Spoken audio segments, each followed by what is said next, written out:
Hello and welcome to CityWorks. I'm your host Joe Brown, and today we're going to talk about the police department and the many roles it plays in our society. We will find out what some of the responsibilities and duties of various officers are in our community, as well as some programs like Crim Stoppers and how they were conceived. We will also have a demonstration of fingerprint identification, and we will also go to the firing range to see how the officers are trained with their weapons, and much, much more. So stay tuned to CityWorks.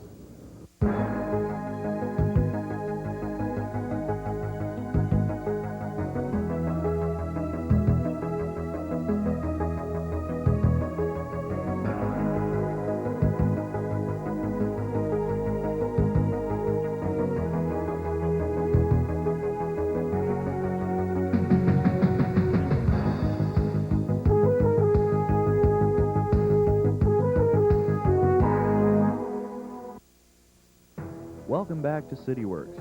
Every community requires some type of agency that is responsible for maintaining order and preventing and detecting crime.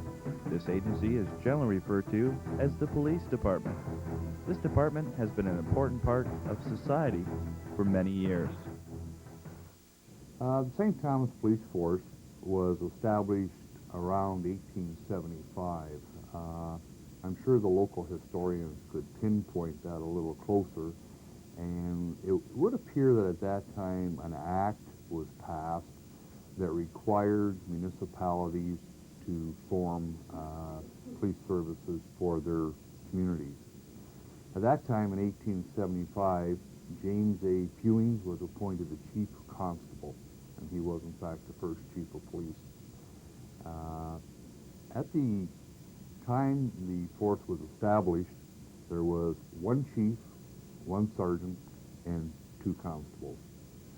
Now today, the Police Services Act still mandates that the community will provide an adequate police service.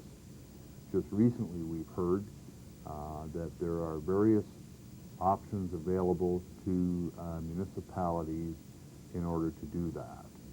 They can have their own police service.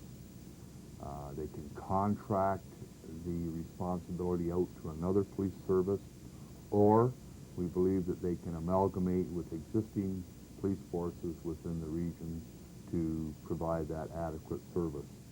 And the key to all that is what is an adequate police service, and that is to be determined by each and every municipality out there.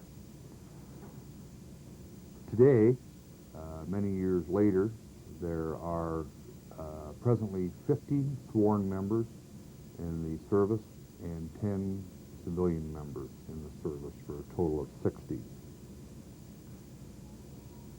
The police service is governed by a 5-member police services board.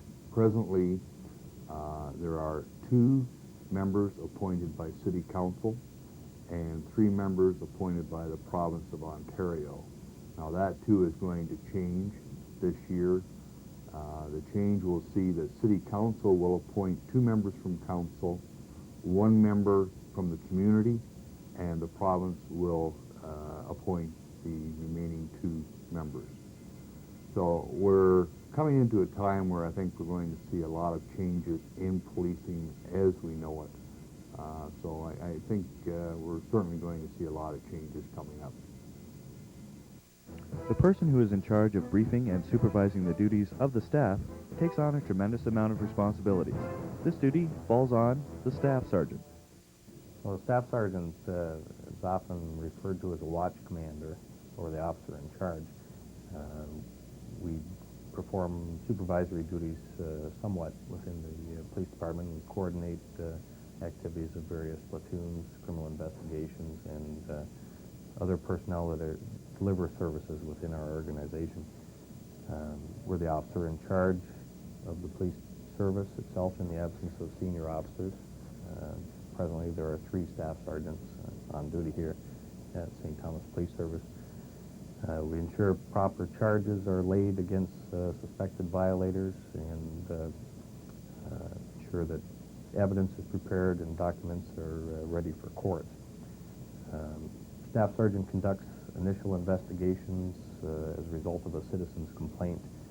As it relates to misconduct or neglect of duty by an officer, we also conduct initial investigations internally for violations that an officer may do, and we make recommendations to senior officers with regards to any discipline that might be required.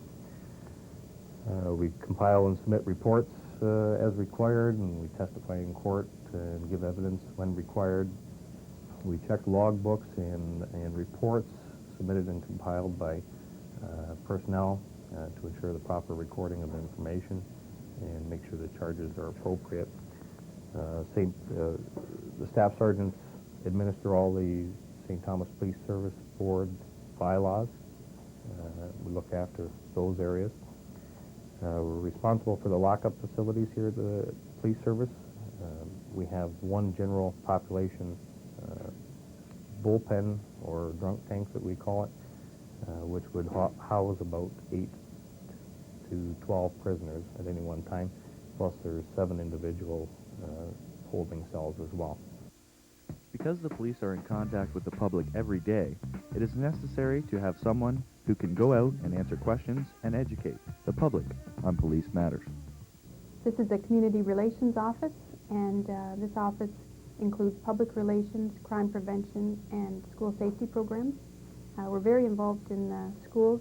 We attend all the elementary classes at least twice within the year, talking about different safety topics, from winter safety to bicycle safety to drugs and alcohol awareness.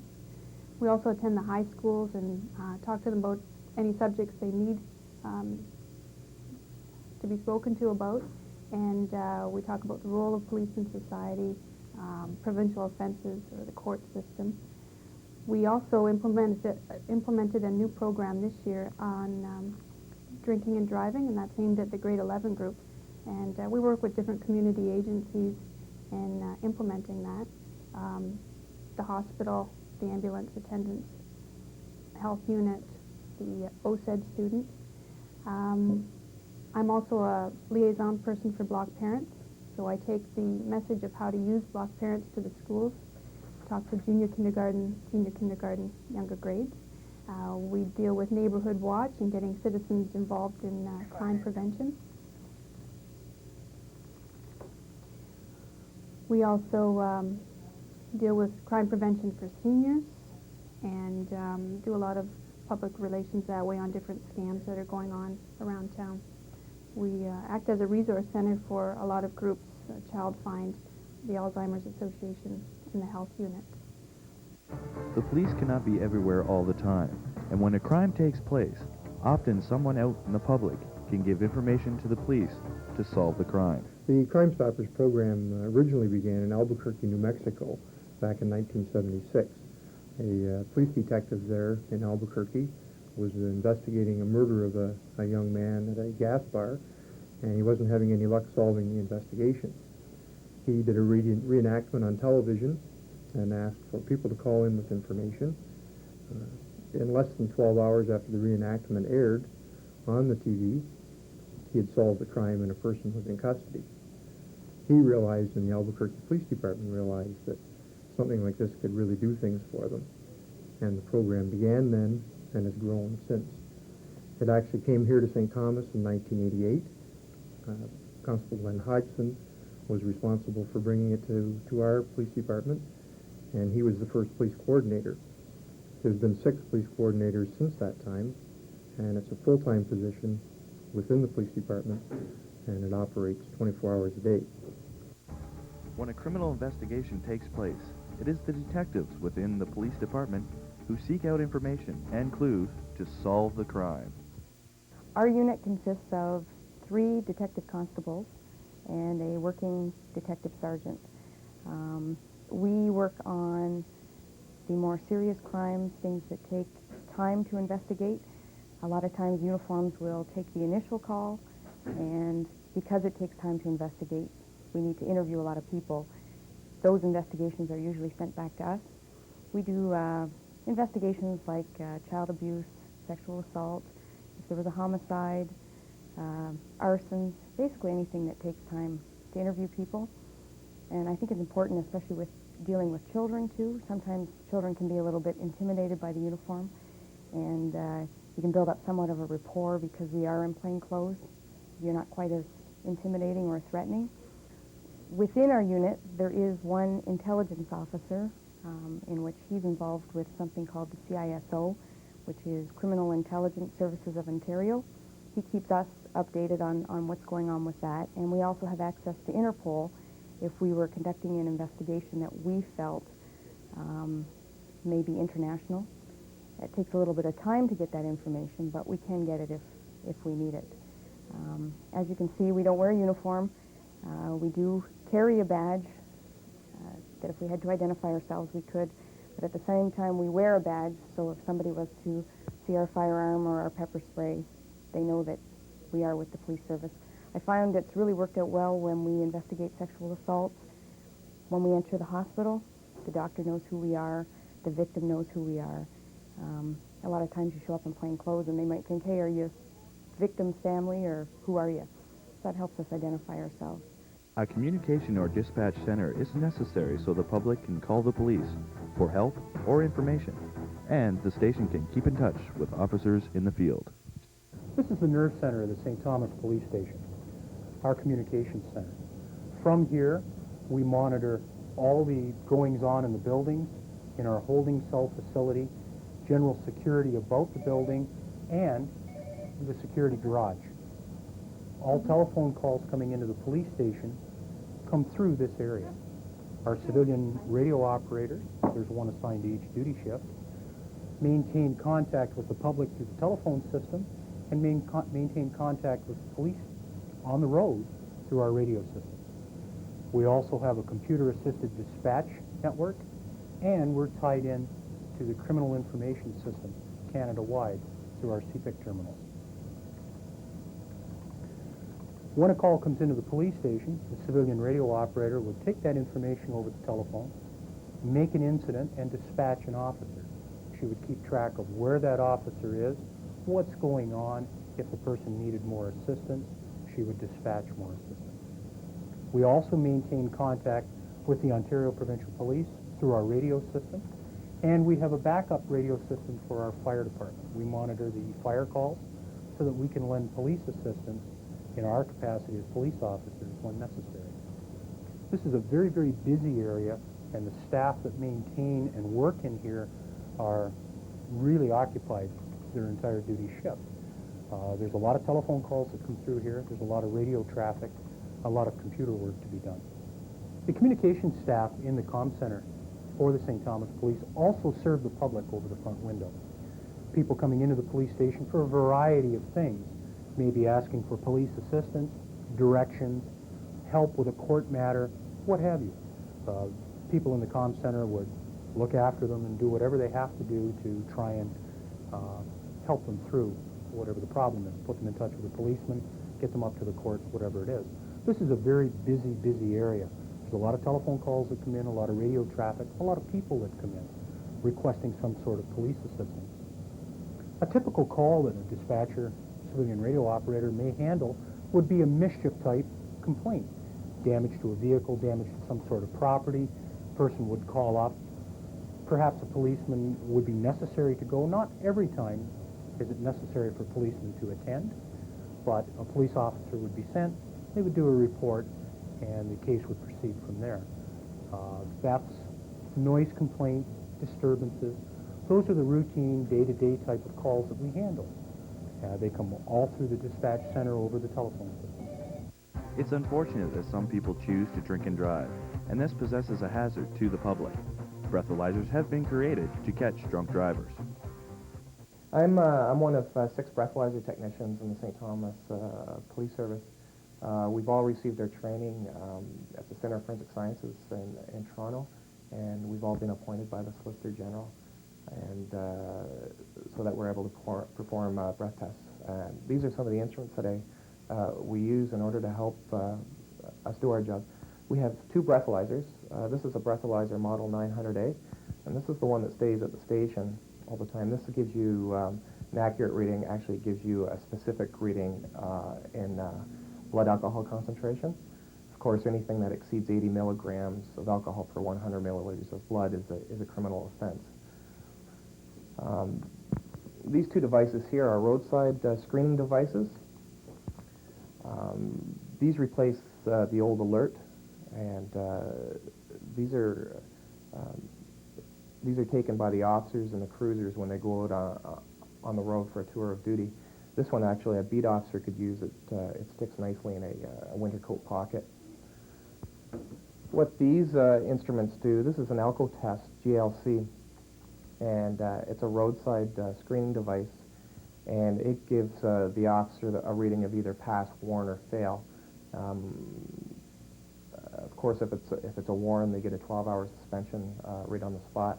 If they fail, that indicates to us that they have exceeded the legal limit of 80 milligrams. They're arrested at the scene and brought into the station where they provide a breath sample into this instrument. Generally, at least two breath samples are required into the breathalyzer at the station. With the new legislation, if there's a fail of the roadside and the breathalyzer, there's an automatic 90-day suspension. Also, it's a 90-day suspension as well for refusing to provide a breath sample into a roadside device, and also a 90-day suspension automatically for failing to provide a breath sample into the breathalyzer at the station. This can be transported to the hospital as well, or any other location should we need it as far as our investigation goes.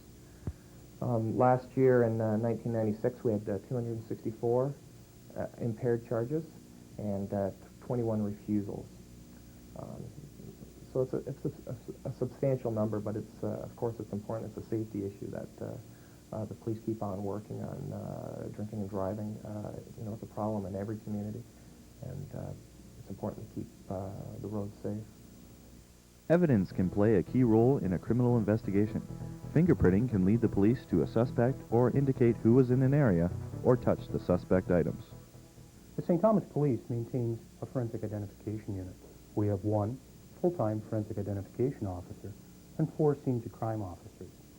What we're going to do is simulate a typical type of case that the ident or scene-to-crime officers would work on. This is a piece of property that's maybe been brought in from a break-and-enter, and we believe it's been handled by the suspects in the case. What we would do is, using a fingerprint powder, is dust the glass area for prints, which I'll do now.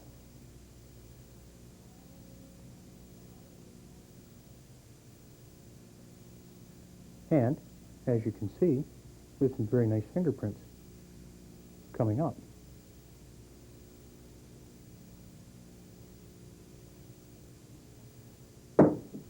The next thing that I would do as an identification officer is mark the area using a China marker, a grease pencil, date and initial it,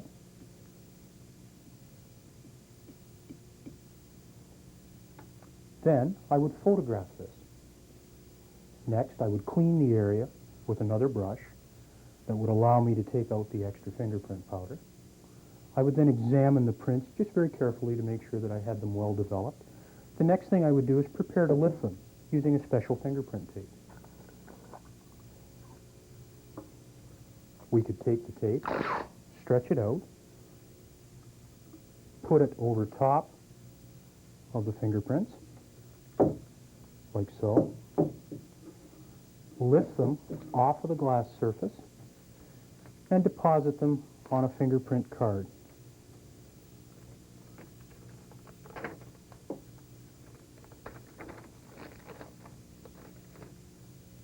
This would then give me a portable exhibit that I could use for making a comparison, for court purposes, for elimination purposes. I would retain the exhibit because it is small and portable. Normally, if it was a small exhibit like this and I could retain it, I'd never lift the prints. I'd just keep the exhibit, and I'd photograph and work from the photographs. But for demonstration purposes, that's how you go ahead and develop fingerprints with powder and how you lift them. Police work does not stop after an arrest. It continues with the processing of a suspect in a criminal code offense. It also involves court duties, such as security. Okay, the court office has many functions at the police department. One of the main functions is that when a police officer lays a charge, a criminal code case, it comes to the court office where we process what they call the information. This is a very important part of laying a criminal code charge, and you'll notice that when the radio stations, television stations don't give out a name of an accused person, this usually means that the information hasn't been laid itself. So overnight you might get a serious offense that takes place because of the availability of a justice of the peace to take that information. We're unable to get it there until a certain time in the morning. One of the other functions that we do in the court office is security. We supply security sometime up to 4 courts in one day. This could be provincial court, family court, and of course if general division is going on Wellington Street, we have to supply sometimes up to 2 officers for security at those court functions.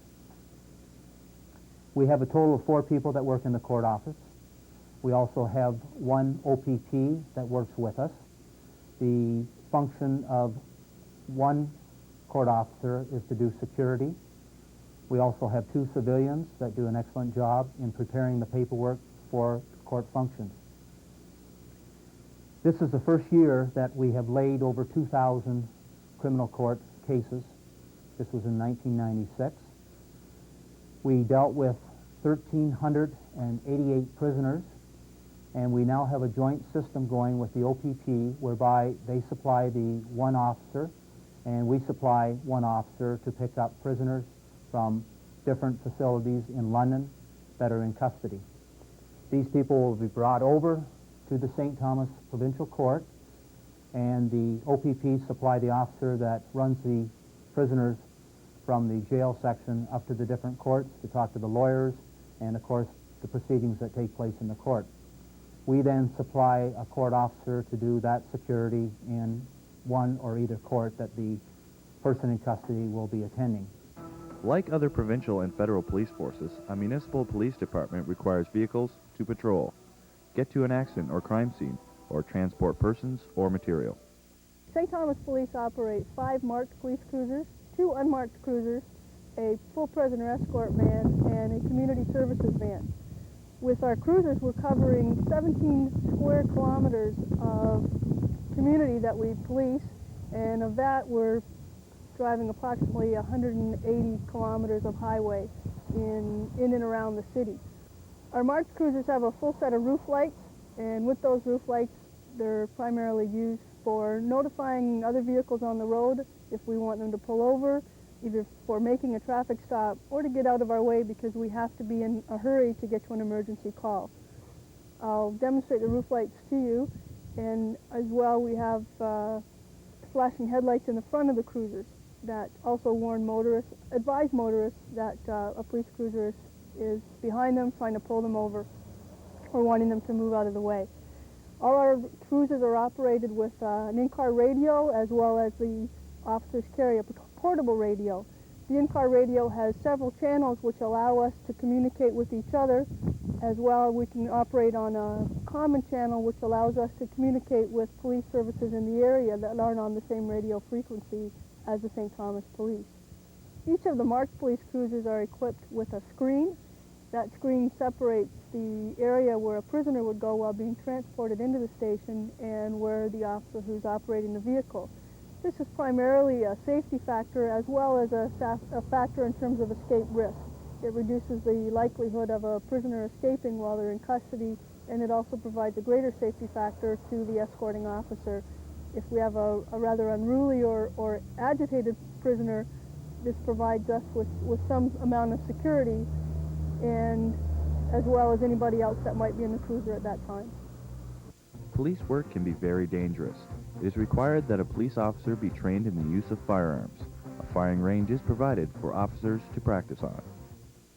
When officers come into the firearms range, the first thing that we enforce is safety. First thing that has to be done is prove your firearm safe. So the officer would draw their pistol from their holster, remove the magazine, pointing the pistol downrange, they would then rack the slide. They would lock the slide to the rear, and place it on the counter. Next, they would get their safety headphones and safety glasses prior to any shooting on the range. Glasses and headphones are a must. This is a very confined area, and you could have hearing damage, or if a piece of the lead bullet ricocheted back, you could have some damage to your eyes. So we're very safety conscious while we're in here. The firearm that is issued to the St. Thomas Police for uniform patrol carry is the Smith & Wesson 40-46. It's a 40 caliber pistol, semi-automatic in its nature, and the magazine holds 11 rounds of ammunition. With 1 round in the magazine on top of that, an officer carries 12 rounds readily available to them at all times. An officer would also carry 2 extra or spare box magazines in a pouch on their belt. The other pistol that would be issued to plainclothes and administrative officers is a slightly scaled down version of the Smith & Wesson 40-46, the model 40-53, and it holds 9 rounds of ammunition. When officers come into the range after proving their firearms safe and putting their duty or street carry ammunition away, we would then issue them training ammunition, and we would begin the training exercise with whatever was set up for that day.